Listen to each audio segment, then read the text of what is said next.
Hello students, कैसे हैं आप लोग। तो hopefully you all are going well. So today we are going to start your lecture number 2। तो हम कर रहे थे आपका बायो का first chapter, that is reproduction in organism. तो हमने इसका स्टार्टिंग में थोड़ा सा इंट्रोडक्शन कर ली थी, उसी को कंटिन्यू करते हुए आगे चलते हैं।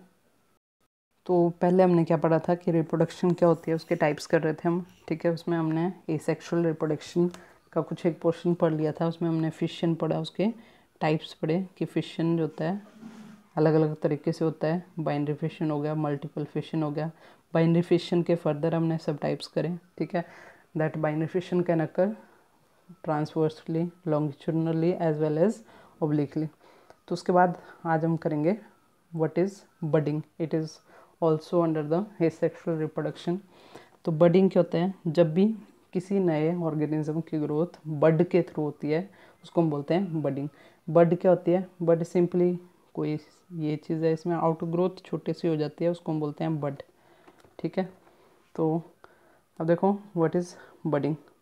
तो जब न्यू ऑर्गेनिज्म डेवलप करते हैं, ठीक है, बड के थ्रू, जो कि किसके कारण बनती है, due to the cell division at a particular site in a particular organism, तो उसको बोलते हैं बडिंग। अब उसके एग्जांपल, बडिंग जो होती है यूनिसेलर ऑर्गेनिज्म में भी हो सकती है, मल्टीसेलर में भी हो सकती है। यूनिसेलर ऑर्गेनिज्म में जो आपकी बडिंग है वो उसका एग्जांपल है ईस्ट। ठीक है, हमें पता है सिंगल सेल्ड होता है ईस्ट। तो ये पेरेंट ईस्ट था। ठीक है, उसके बाद इसमें धीरे से यहाँ पे आउट ग्रोथ अराइज होने स्टार्ट हुई। जब ये प्रॉपरली ग्रो कर गया था तो वो मेच्योर होती गई और इस तरीके से ग्रो कर गई। उसके बाद क्या हुआ, इसका जो न्यूक्लियाई था वो भी धीरे धीरे 2 पार्ट में डिवाइड होने लगा, होता रहा। तो इसमें फिर आपके ये आगे चीज़ें जो आपको दिखाई गई हैं। ठीक है, ये डेवलपिंग बड है, इट इज़ डिवाइडिंग न्यूक्लियस। ठीक है, और इसको हम बोलते हैं मदर सेल। तो ये प्रोसेस होता जाएगा और एक स्टेज ऐसी आएगी, ये यहाँ से जो नॉच जैसा है कम्प्लीटली एक दूसरे को टच कर जाएगा और ये पार्ट यहाँ से रिमूव हो जाएगा as a new daughter cell. ठीक है, ये आगे जाके फिर से ग्रोथ करेगा और एक नया ईस्ट बना देगा, उस पर फिर से बड्स ग्रो करती जाएंगी और नए ईस्ट के सेल बनते जाते हैं। तो उसको बोलते हैं बडिंग। ये थी यूनिसेलर। अब जो आपके मल्टी सेलर ऑर्गेनिज्म होते हैं इसमें भी जो बडिंग होती है दैट टेक्स प्लेस। तो मल्टी सेलर का एग्जांपल हम करेंगे हाइड्रा। ये चीज़ें आपने 9th क्लास में भी पढ़ी हुई हैं ऑलरेडी। तो हाइड्रा जो होता है उस केस में अगेन यहाँ पे देखो छोटी सी बड अराइज हो रही है ये वाली। तो ये धीरे धीरे अपनी ग्रोथ करेगी, करती जाएगी। फिर इसमें छोटे छोटे टेंटिकल्स जैसी ये ग्रो करने लग जाएंगे। जब ये काफ़ी ग्रो कर जाएगी तो ये यहाँ से एक नॉच अपीयर होता है, उसके कारण ये यहाँ से सेपरेट हो जाएगी और एक नए हाइड्रा में ग्रो कर जाएगा ये। ठीक है, तो ये हो गया आपकी मल्टी सेलर ऑर्गेनिज्म के अंदर। अब इसके अलावा जो बडिंग होती है, ये दोनों टाइप्स थे आपके एक्सटर्नल बडिंग के। बडिंग 2 तरीके से हो सकती है, external as well as internal. तो इंटरनल जो बडिंग है उसका एग्जांपल आपका जो फ्रेश वाटर स्पॉन्ज है, ठीक है, स्पॉन्जिला बोलते हैं उसको हम, उस केस में देखने को मिलता है। तो उस केस में जो आपका स्पॉन्जिला होता है उसके अंदर वाली साइड यहाँ पे जो स्पेस होता है यहीं पे छोटे छोटे बर्ड्स, इंटरनल बर्ड्स ग्रो करती हैं। तो इसको हम बोलते हैं जेम्यूल्स। ठीक है, जेम्यूल्स बोला जाता है इसको। तो इस तरीके से इंटरनल बड भी ग्रो कर सकती है। ठीक है, अब नेक्स्ट मेथड आता है आपका स्पोरिलेशन। तो किसका मेथड है, it is also one of the ये सेक्शुअल मेथड ऑफ रिप्रोडक्शन। तो स्पोरिलेशन में क्या होता है, जब भी स्पोर्स के थ्रू प्रोपगेशन होती है, स्पोर्स क्या होते हैं, they are minute single celled thin walled propagules. जो प्रोपिगेशन करते हैं उनको बोलते हैं प्रोपिग्यूल्स। तो बहुत छोटे छोटे स्ट्रक्चर होते हैं, उसकी जो वॉल होती है काफ़ी थिन होती है, उनको बोलते हैं स्पोर्स। और स्पोर्स के थ्रू जब कोई ऑर्गेनिज्म प्रोपिगेट करता है दैट इज़ कॉल्ड स्पोरिलेशन। ठीक है, अब ये होती जो स्पोर्स होते हैं आपके वो भी बहुत सारी वैरायटीज़ के होते हैं, लाइक जूस्पोर हो गया, कोनिडियोस्पोर हो गया, ए प्लानोस्पोर होते हैं, टिल्यूटियोस्पोर्स होते हैं। इस तरीके से आपके बहुत सारे टाइप्स के स्पोर्स बनते हैं। ठीक है, अब एग्जाम्पल इसके, तो एग्जाम्पल में आपका आ जाएगा, देखो जो फंजाई है, मोनिरा, प्रोटिस्टा, इन सब में मिलते हैं हमारे को देखने को। अगर पर्टिकुलर एग्जांपल देखने तो पेंसिलिन हो गया आपका, राइजोपोस हो गया। ठीक है, ये सारे स्पोरिलेशन शो करते हैं। नेक्स्ट आता है फिर हमारा वेजिटेटिव रिप्रोडक्शन, या फिर इसको प्रोपिगेशन भी बोला जाता है। It is also discussed under the sexual reproduction. तो व्हाट इज़ वेजिटेटिव रिप्रोडक्शन? जब भी हमारा जो नया प्लांट है, ज़्यादातर प्लांट्स के केस में ही होती है, वो अराइज करता है किसी सोमैटिक पार्ट से। हमें पता है 2 टाइप के सेल्स होते हैं, एक आपका जर्म सेल होता है, एक सोमैटिक सेल्स होते हैं। तो जर्म सेल रिप्रोडक्टिव सेल्स होते हैं जनरली, तो जो उनको छोड़ के हमारी बॉडी में सेल्स होते हैं they are known as somatic sales.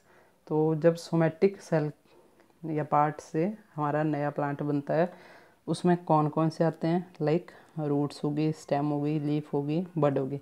अब ये चीज़ आपको वैसे पता होनी चाहिए। तो हमारे पास जो प्लांट होता है उसको अगर हम 2 पार्ट में डिवाइड करते हैं, तो ये जो आपका फ्लावर होता है it is called reproductive part.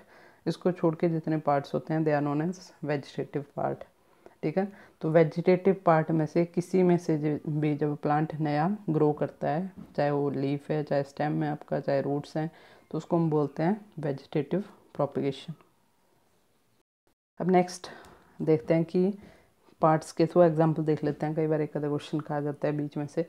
तो रूट्स के थ्रू किस में होती है आपकी जो प्रोपिगेशन होती है, तो हमें पता है, देखा होगा शायद आपने, जो स्वीट पोटैटो होता है, दहलिया जो प्लांट है, ये दोनों आपके रूट्स के थ्रू प्रोपिगेट करते हैं। रूट्स आप यूज़ करो इनके और नया जो प्लांट है वो तैयार हो जाता है। नेक्स्ट स्टेम के थ्रू आता है। अब स्टेम में 2 पार्ट में करते हैं इसको डिस्क्राइब। एक अंडरग्राउंड जो स्टेम होता है सॉइल के नीचे पोर्शन, तो इस केस में आपके एग्जांपल ये आगे देखो। इसके फर्दर डिटेल में बहुत ज़्यादा देखो तो एक मॉडिफिकेशंस होते हैं, कुछ एक ट्यूबर टाइप में होती हैं, कुछ एक कॉर्म में, कुछ एक बल्ब में। तो पोटैटो हो गया, कोलोकेशिया आपका, गार्लिक हो गया, ठीक है, गार्लिक है यहाँ पे, अनियन हो गए, ये सारे अंडरग्राउंड स्टेम के मॉडिफाइड चीज़ें हैं। ठीक है, इसके थ्रू इनकी प्रोपिगेशन होती है। सब एरियल स्टेम में आपका साइनोडोन आ गया, जो लॉन ग्रास होती है, रनर के फॉर्म में ये प्रोपिगेट करता है। इकोनिया, ठीक है, इसको हम ये ऑफसेट के फॉर्म में ग्रो करता है।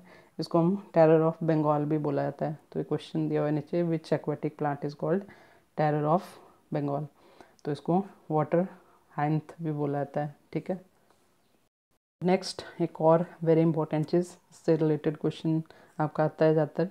तो लीव्स के थ्रू भी कुछ एक प्लांट, ये इसकी लीव है, तो इस लीव्स के थ्रू भी नया प्लांट बन सकता है। और ये होता है आपका किसके, इसमें एग्जांपल दिया हुआ इसके, ब्रायोफाइलम हो गया, एडियंटम हो गया, कैलेंचो हो गया।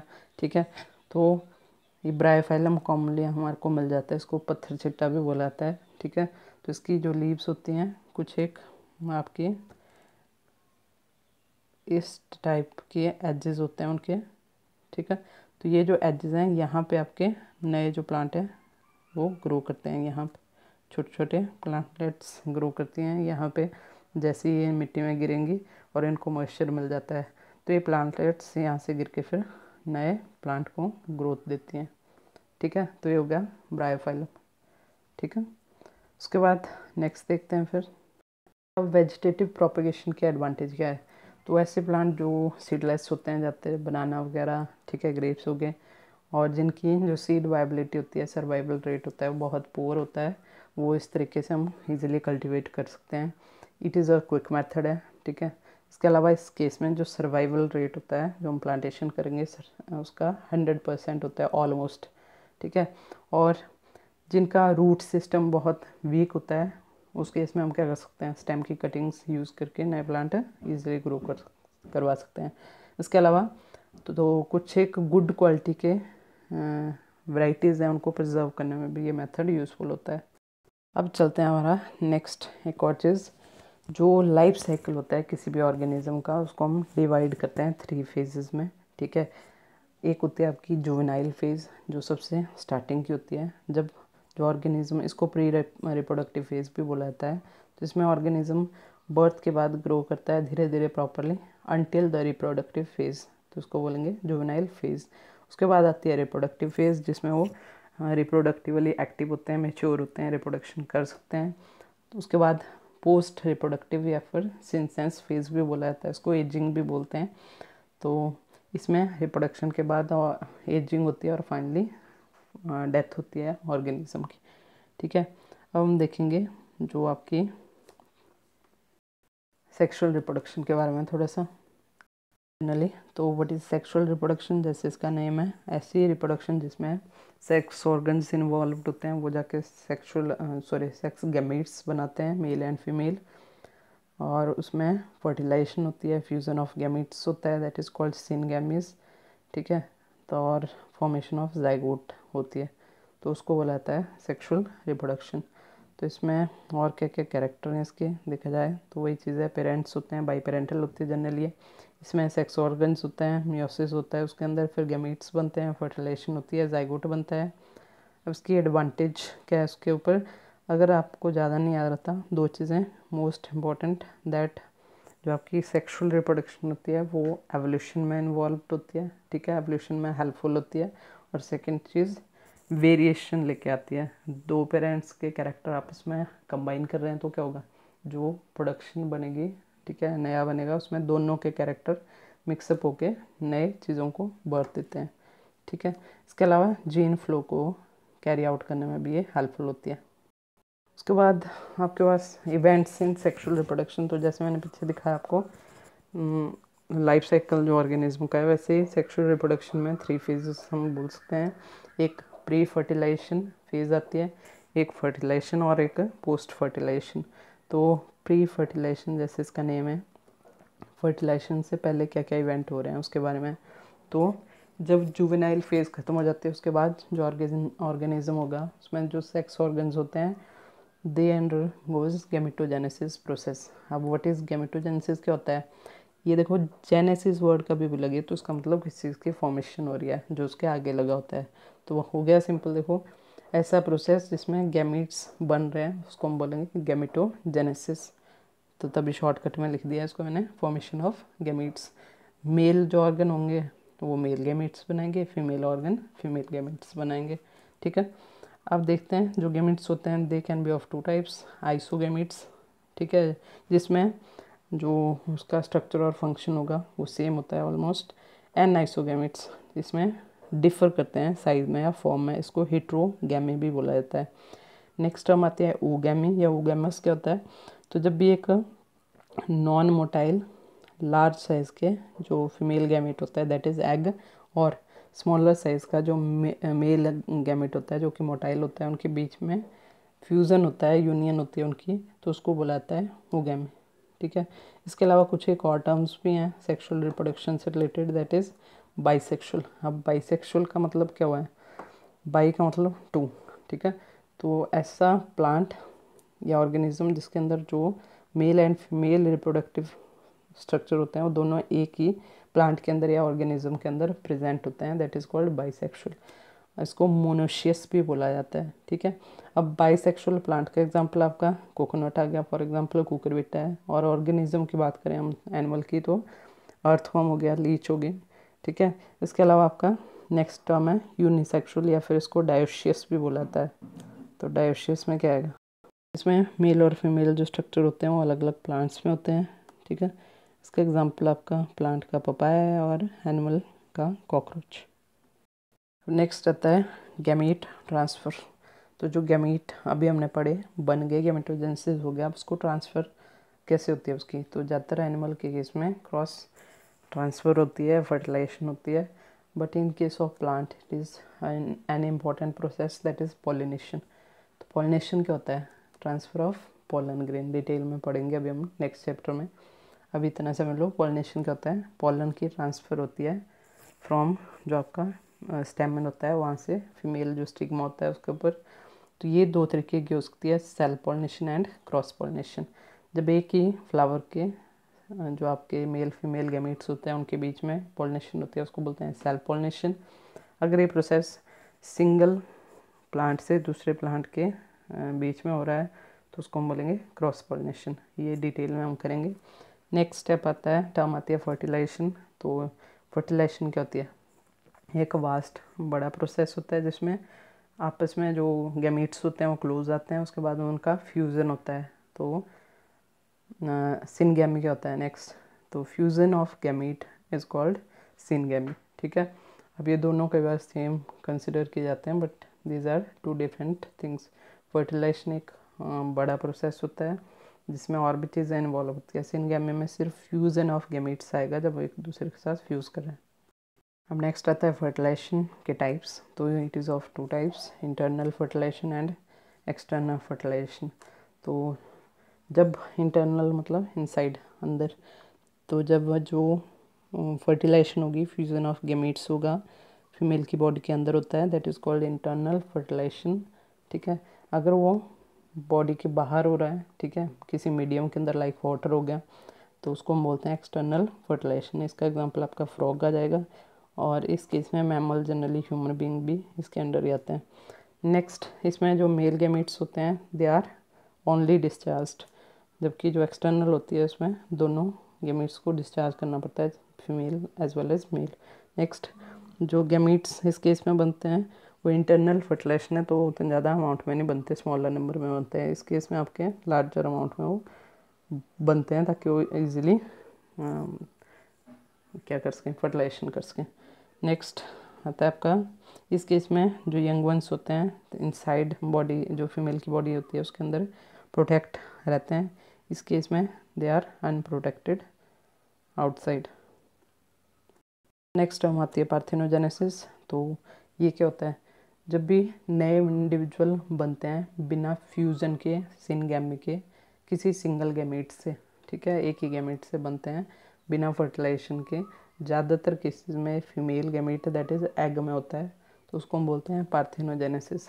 तो ये एनिमल में डिस्कवर की थी आपके चार्ल्स बॉनेट साइंटिस्ट थे कि इन्होंने, और जो टर्म थी पार्थेनोजेनेसिस इसको दिया था रिचर्ड ओवन ने। ठीक है, नेक्स्ट अब आते हैं पोस्ट फर्टिलाइजेशन इवेंट्स।